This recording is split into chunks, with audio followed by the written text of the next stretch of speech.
Hello everyone, my name is Protagonist, you can call me Protag, and the new mini box is coming out for Rush Duel in Duel Links. It's called Heavy Metal Scream.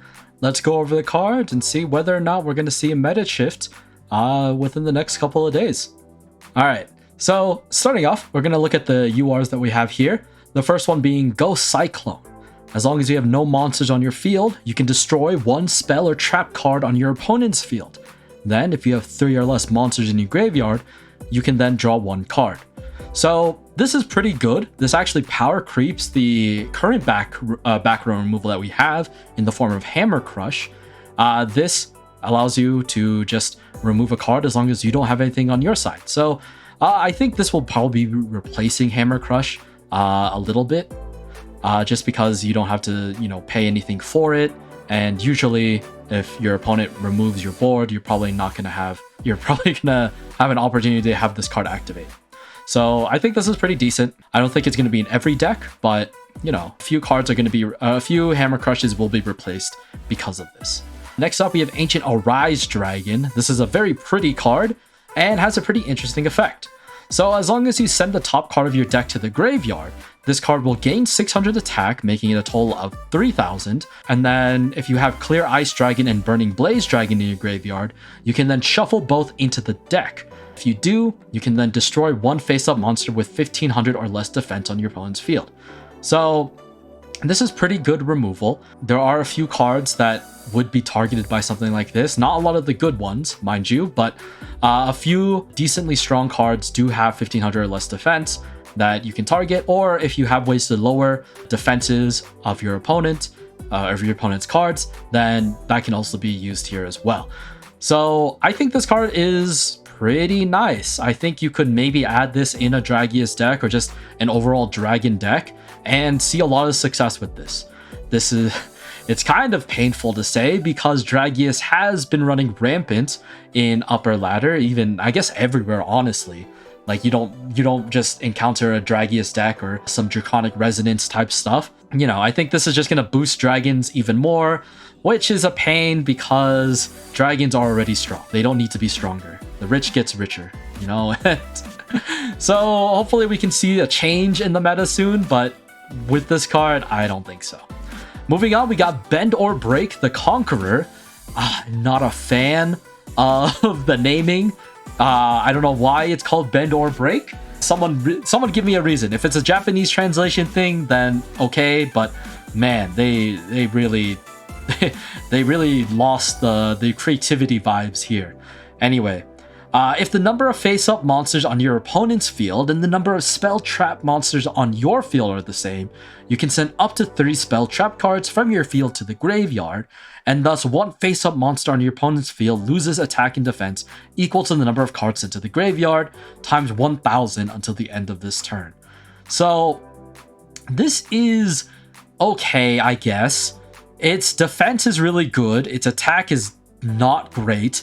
Its effect is really situational because you need to have the same amount of spell trap as your opponent does monsters. So if you have more than the monsters, then you can't activate this. If you have less and you can't fill up the empty space, then that sucks. The debuff is huge, the biggest I think we've seen, but it's not worth it because the back row that you want are probably really good back row. We don't have useless back row that you would add to this deck or to any deck that would run this card, right? Like all the back row are probably essential, right? Like maybe a Pierce you want to get rid of, but you'd have to draw the Pierce, keep it held, and it's just too much. It's just too much. Not good right now. Royal Rebels Heavy Metal. So this is the monster of the box. This is Roa's ace monster. Currently, he has an event going on right now where you can pick up 2 of his monsters as well. So we'll talk about those while we talk more about the Royal Rebels archetype. So Royal Rebels, their whole deal is they get really strong effects when you tribute summon them using level 5 or higher monsters. So basically, you have to tribute summon first before you can tribute summon again to then get the Royal Rebels effect. So for this one, during the turn that you normal summon this card by tributing a level 5 or higher monster, You can choose one face-up level 8 or lower monster with the lowest level on your opponent's field, and this card gains attack equal to that monster's attack until the end of this turn, and you can destroy that monster. So really good removal, a great way to, if your opponent just has one boss card on the field, this is a great way to remove them and gain an attack.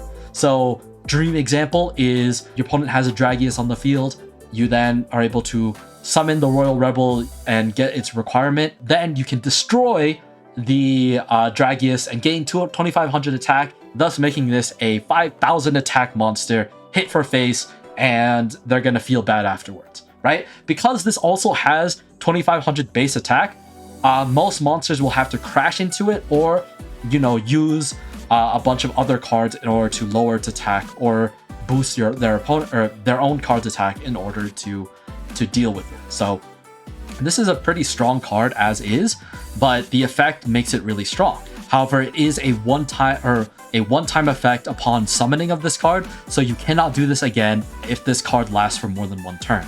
So that's the downside of it. But you could use this card as a tribute to summon another one, as long as you have another monster to tribute with, obviously. But you could do that and then, keep running the cycle again if you're lucky, right? So there's some good strategies with it, but like I said earlier, you have to tribute a level 5 or higher. So you are costing one more card than what you would usually use in order to get there, but Royal Rebels do have some cards, or at least one card currently, the Gargoyle card that you can get during the Roa event, that will boost its own level. It's a level 4, I believe. So you can play this and then I believe discard a card and then up its level by 1, making it level 5, thus meeting the requirements to activate the heavy metals effect. So there are some ways to go around it, but most of the time you're going to have to sack one extra card to get this effect off. So that's all the URs. Let's move on to the SRs. So first one, we got Seraph of Darkness. I really love the card art here. I think the card art is amazing, especially for a level 3.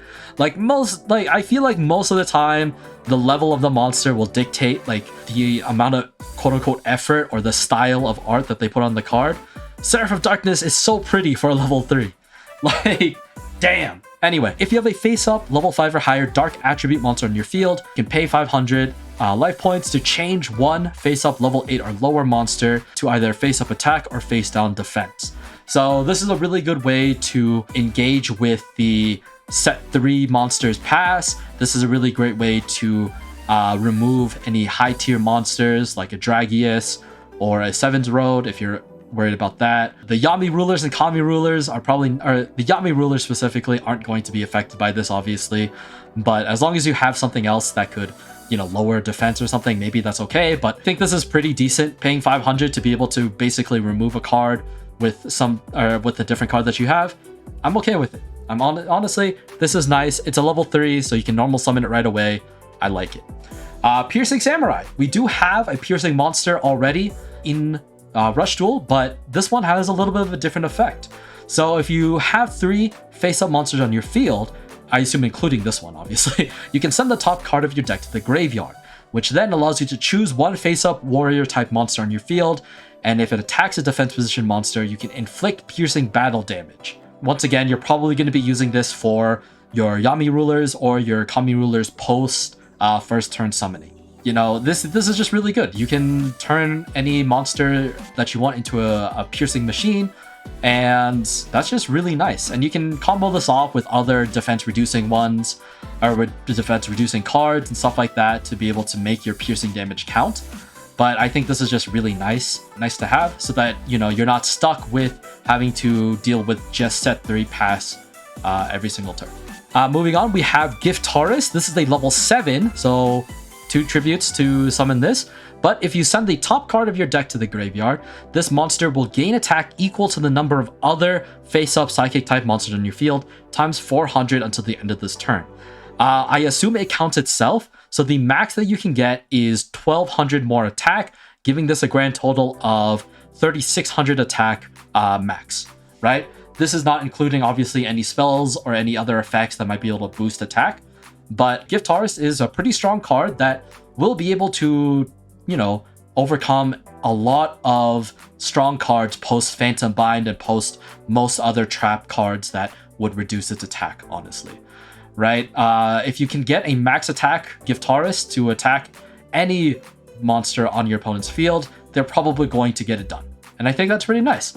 This is pretty good to combo off with also the Gitarna, so you can get even more attack as well. So, you know, you're not going to be running into too many obstacles there. I say as we are going to be coming into another trap card that may affect how stuff like that goes. Dark Ruler Battle Slash. So when an opponent's monster declares an attack on your face-up warrior type monster, the attacking monster does lose 400 attack until the end of the turn, and if you have a face-up level 8 or higher warrior monster in the field, you can destroy one spell trap card on your opponent's field. Super good. I really like it. Obviously, this is really only going to be used in a, Yami Ruler deck, but hey, the Yami Ruler support is pretty nice here, especially when Yami Ruler used to be like pretty good, now has kind of dropped down in usage because of the fact that people have finally learned how the Seven's Road Magician can be special summoned from the Seven's Road Witch, and that does not get affected by the Yami Ruler's effect of blocking tribute summons. So people have found a way to overcome it. I don't know if they either watched the anime or they finally decided to read a card.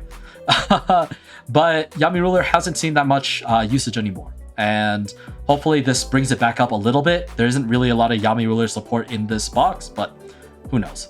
Anyway, next up is Speedy Performer. If your opponent has a monster on their field, send the top card of your deck to the graveyard. Your one face-up monster in your field gains 400 attack at the end of this turn. Nice little buff setup so that you can play this, activate the buff, and then use this to tribute summon into something else. You can get your Giftaris Stronger or whatever cards you have. This is pretty decent. You don't even have to run this in the Psychic deck if you don't want to. You can literally put this anywhere. It's a level 3, but it has a nice effect to it. So I can see this being used in other places. Next up, Music Princess Recital. So this is what I was talking about when I was saying that there's cards that might affect how much stacking that you want to do on one card. So if an opponent's level 8 or lower monster declares an attack, if you have exactly one monster in the field, you can negate the attack. So this is pretty situational, obviously. For whatever reason, if you need to negate an attack for one monster, it's probably your boss monster and you just want to protect it for one more turn, or, so that you can wage your counterattack. So you have to hope that your opponent only has one strong monster and two weaker monsters, or just one monster on the field that would be able to attack this, right? If they have multiple big monsters, this card is useless. But I can see people running at least one of this card if, in the situation where they have to protect their boss, then they can at least play this for at least one turn. Royal Rebels Rocker. So this is a level 5, meaning that you do have to tribute 1, but during the turn that you do normal summon this card, you can add one level 6 or higher Fiend type monster from your graveyard to your hand. You cannot attack directly this turn. So this is one way to bring back your heavy metal. If you do lose it and get sent to the graveyard, you can bring in your Summoned Skull back if you're running that as your legend. And there's a few other fiends that you might want to bring back with this card, but it does have the effect of you cannot attack directly. So you could do it in a way of, one of the lines is summoning this, having another monster in the field, being able to bring back your heavy metal, then you can tribute summon for heavy metal, activate the effect to just remove a card, right? You obviously cannot attack, but it might be decent card removal if your opponent just has, one boss monster in the field and you just need to get rid of it and you have no other better way to do it. I think this could be okay. Next up, we have Beast Summoner. So we don't have a lot of beasts. We don't have a lot of wing beasts. We don't have a lot of beast warriors. So this is not that good right now, but this definitely can get better later. Beast Summoner, if your opponent has a face-up level 6 or higher monster in the field, send this face-up from your field to the graveyard to then special summon one level 7 or lower beast, beast warrior, or winged beast type monster from your hand to the field face-up. So This is probably going to be used in silly decks for Bend or Break. This is probably going to be used for your Volt Condor deck. Hopefully we get to see more people use that deck. I think it's a little bit underrated, but that's just me. And yeah, this could be really good for other archetypes as well. We don't really have a strong just normal beast archetype. There's not even that many beast cards that exist right now. So that's probably going to hopefully, you know, change as time goes on. But right now, this is really only going to be good for your wing beasts, right? And that we only have one decent wing beast deck. And hopefully people are going to start adding that in so that they can easily get their Volt Condors out on the field.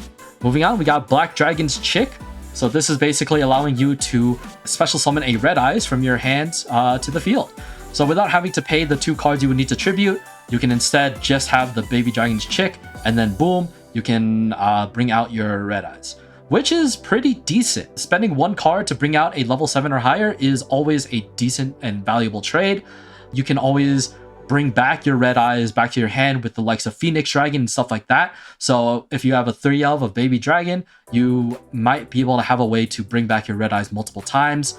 There are good Red Eyes support that isn't out yet that would make Red Eyes a lot more viable, but for now, you can probably run this in just a normal dragon deck. There's not really another Dragon Legends that you would want aside from Blue Eyes, but it's really hard to get Blue Eyes out because the only way to get it out is through a skill, and that skill is requiring you to last for 10 turns or something like that. So don't worry about it. I think this is a lot easier way to get Red Eyes out. Next up is Call of the Earthbound. So you've probably seen this as other NPCs in the Rush Duel world have played this card.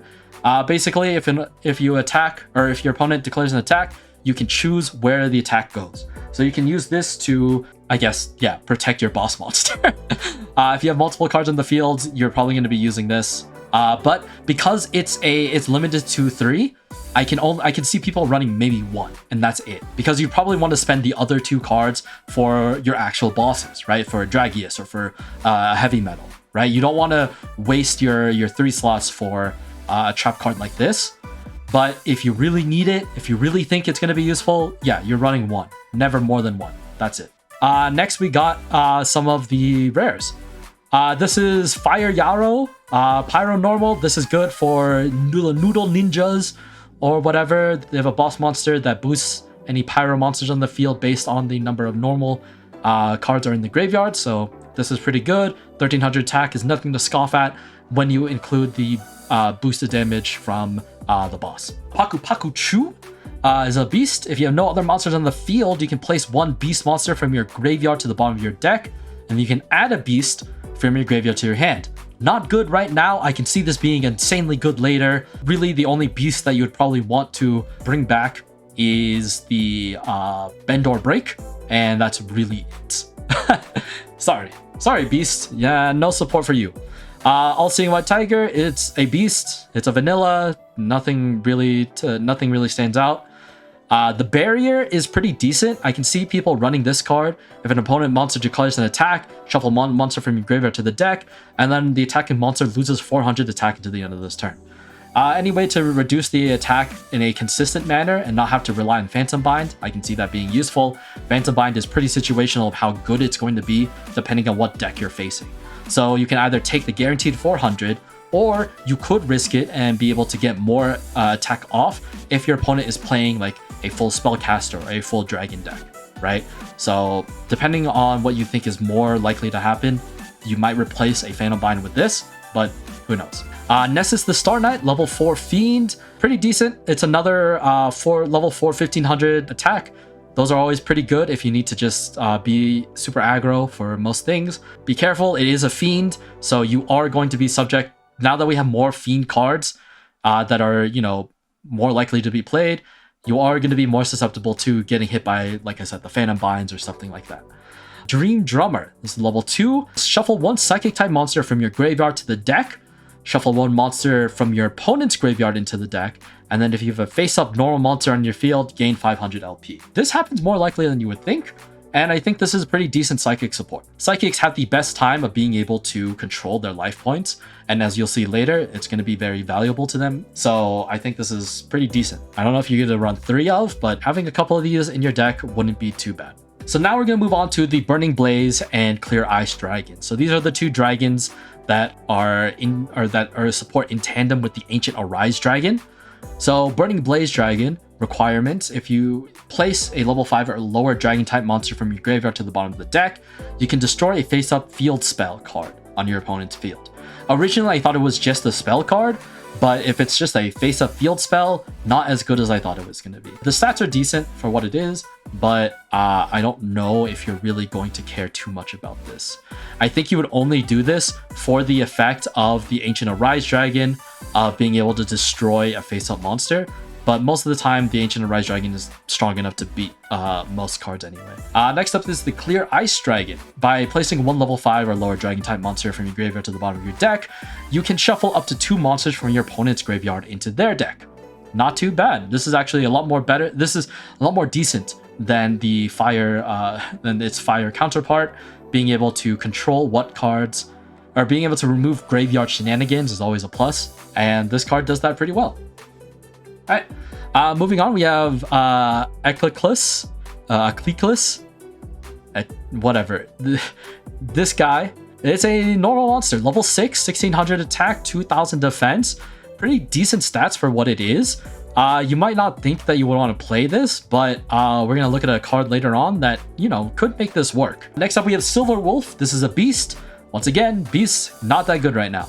If you have a face-up beast on your field, other than this card, you can send the top card of your deck to the graveyard to then add a face-up monster, or not to add, sorry, and then 1 face-up monster on your opponent's field loses 200 attack defense.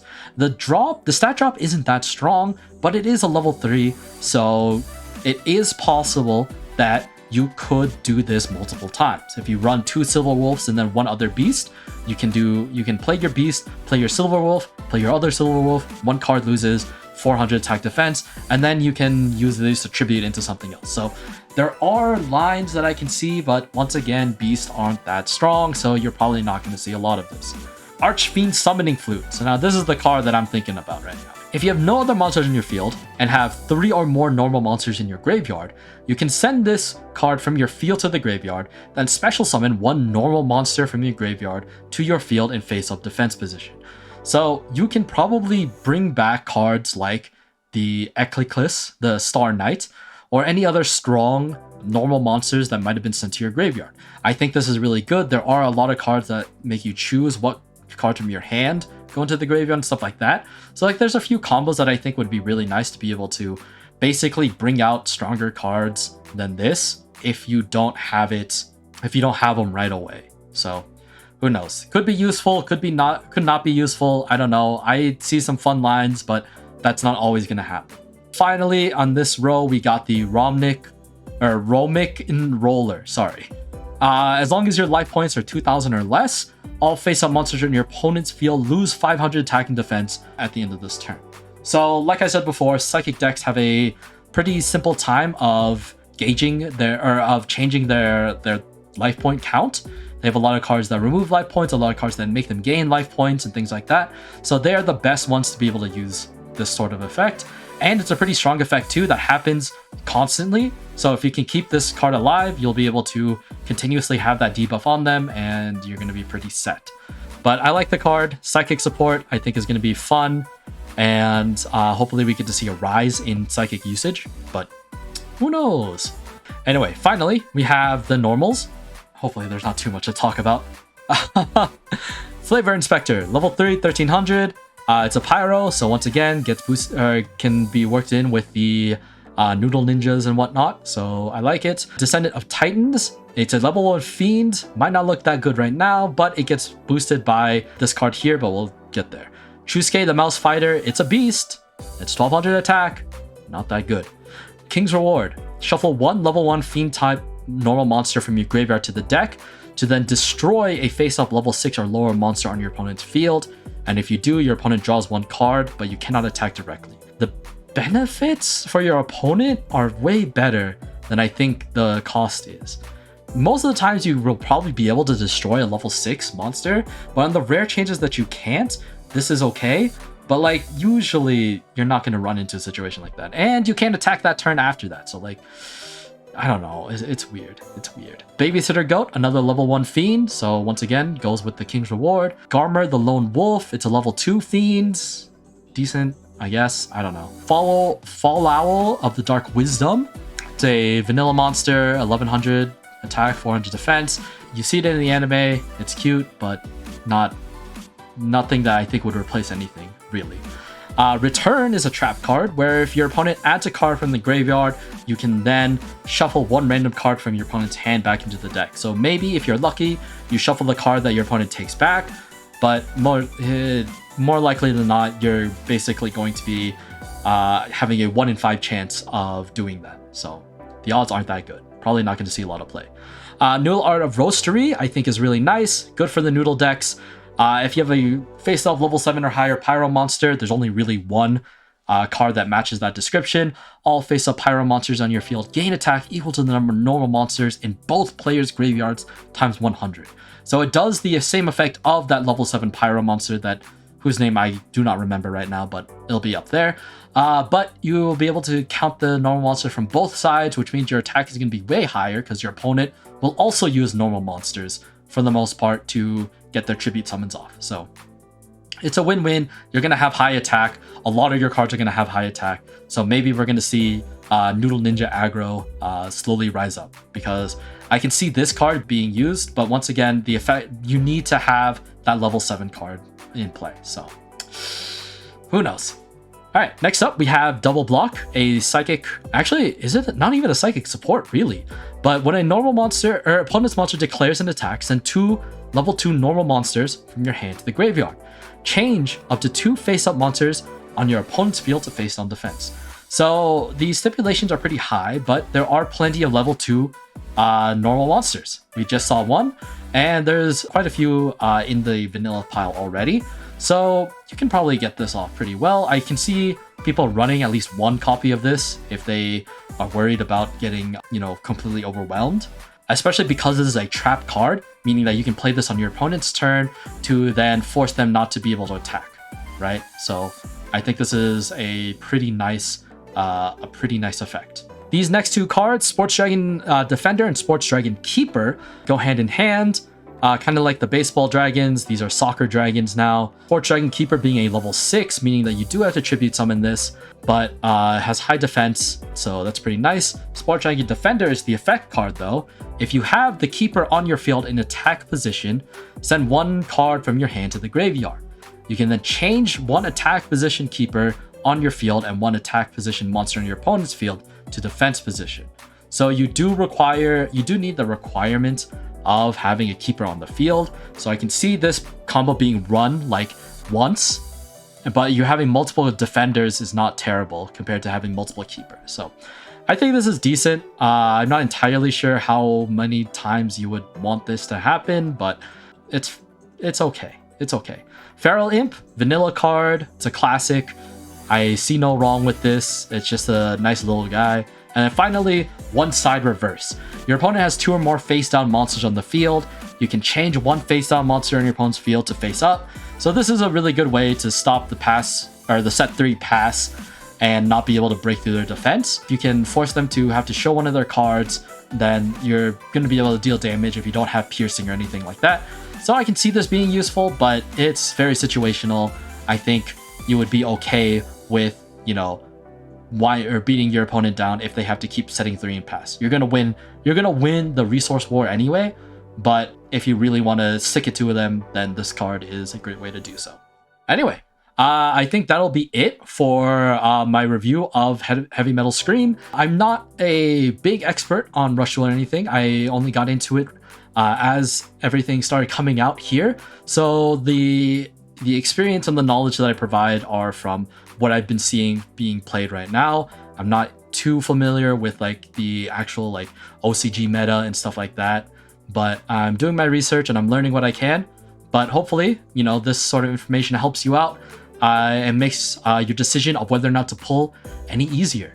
I'll be pulling for sure because I just want to try out the heavy metal deck. and the Royal Rebels overall. I just want to see how good they are and maybe make a video about it, but I'm probably going to try and save as many gems as I can for the next big box, which will hopefully give us a lot more archetypes to play with, and maybe even some maximum monsters. Anyway, that'll be it for me today. Thank you all very much for stopping by. Once again, this is Protagonist signing out for tonight. Thank you all very much. I'll see you next time. Peace.